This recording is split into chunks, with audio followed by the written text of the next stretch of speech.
Très contente de vous retrouver en ce début de semaine pour le premier flash du soir. Romuald Wadani, actuel ministre de l'économie et des finances, est le candidat unique de la mouvance pour la présidentielle de 2026. Par des communiqués officiels, les hautes instances des partis, le Bloc républicain et le Parti Union progressiste Le Renouveau ont annoncé hier porter leur choix sur ce dernier. Un choix approuvé par le président Patrice Talon, qui a d'ailleurs félicité les deux partis. Âgé de la cinquantaine environ, il est à noter que Romuald Wadani travaille aux côtés du chef de l'État Patrice Talon depuis le 7 avril 2016 avec la formation de son premier gouvernement. L'ambassadrice de Belgique près le Bénin, Sandrine Plateau, a été reçue vendredi dernier par le président de la Haute Autorité de l'audiovisuel de la communication RAC, Édouard Locot.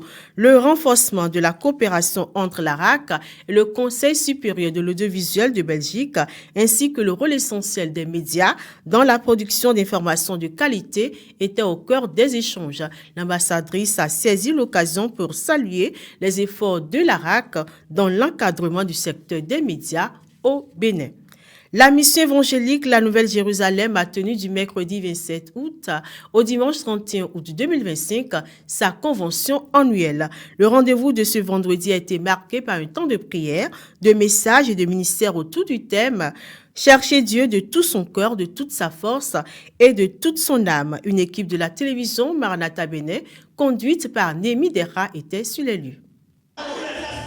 Comme chaque année, la convention de la mission évangélique, la Nouvelle Jérusalem, rassemble les fidèles dans un cadre de communion et d'édification. La soirée a été meublée par un temps de prière où les fidèles ont élevé leur voix pour rechercher la face de Dieu. Au cœur du programme, l'homme de Dieu invité à développer le thème « Chercher Dieu de tout son cœur, de toute son âme et de toute sa force ». Un temps de ministère a ensuite permis aux fidèles de s'édifier et de recevoir des prières d'encouragement, de restauration et de délivrance. À l'issue de ces moments, plusieurs fidèles ont partagé leurs impressions, témoignant de la force du message et de l'impact de cette conviction dans leur vie de foi.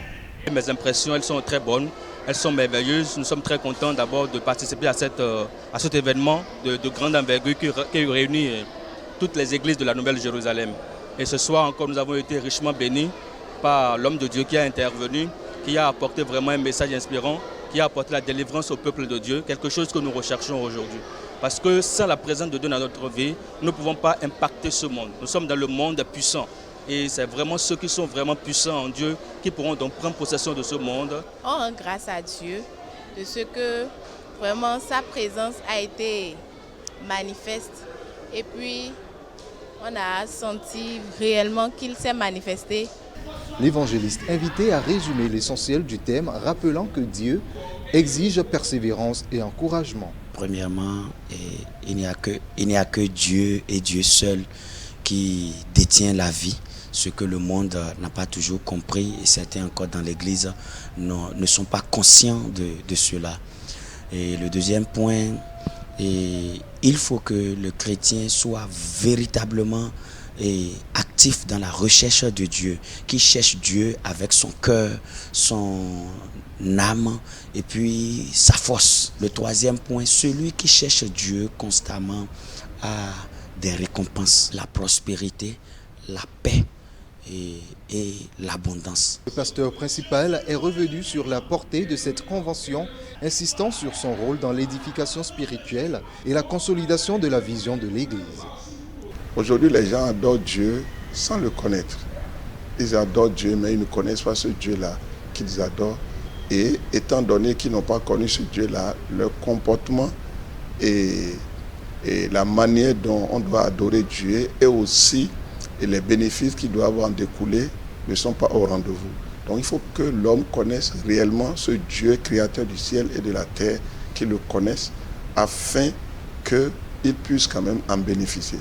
Cette convention annuelle reste un rendez-vous majeur pour l'Église, un moment de ressourcement et d'engagement renouvelé envers Dieu. d'une église à une autre.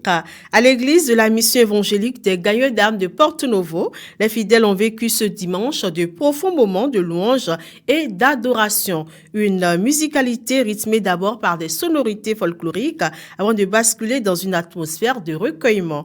Le révérend pasteur Guillaume Sogoussi, président de l'association des églises évangéliques du Bénin AEB et président également de la Confédération béninoise des églises évangéliques ASSKEB, j'y arrive, à travers son intervention, a tenu à rappeler que l'adoration est une expression de reconnaissance et de témoignage à Dieu. Reportage.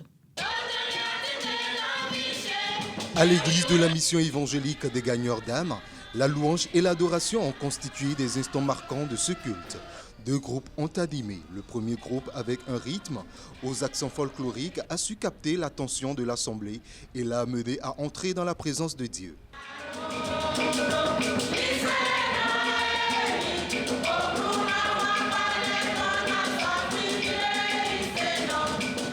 À sa suite, la continuité s'est faite avec le groupe musical.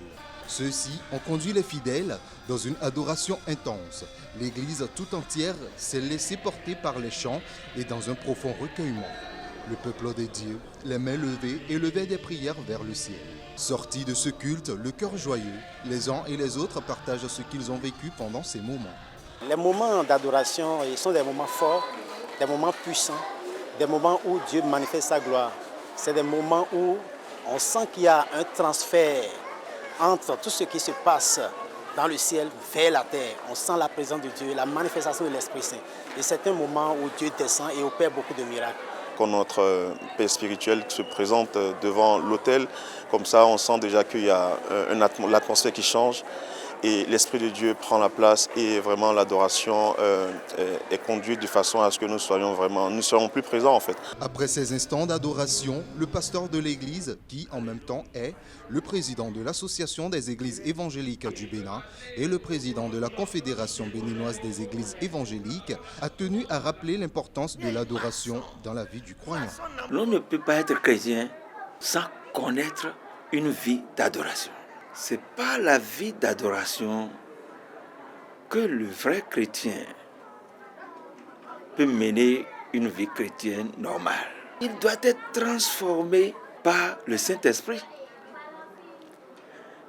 Et c'est grâce à l'adoration que le Saint-Esprit nous remplit pour faire de nous un homme nouveau, une femme nouvelle. L'adoration a une grande place dans le culte. Si cela n'y est pas, la vie chrétienne normale, vraiment, l'on ne peut pas la vivre. Une diversité d'expressions musicales qui, au-delà des rythmes et des mélodies, traduisait un même désir. Vivre la présence de Dieu dans la louange et l'adoration continuellement dans la vie chrétienne. Direction la Côte d'Ivoire à présent. Le Mauritanien Sidi Oulta, élu président de la Banque africaine de développement BAD, a pris officiellement fonction ce lundi 1er septembre 2025. La cérémonie s'est déroulée au siège de l'institution à Abidjan. Il prend l'engagement solennel de s'acquitter de ses devoirs et fonctions avec loyauté, discrétion et conscience, en ayant uniquement à l'esprit l'intérêt de la banque.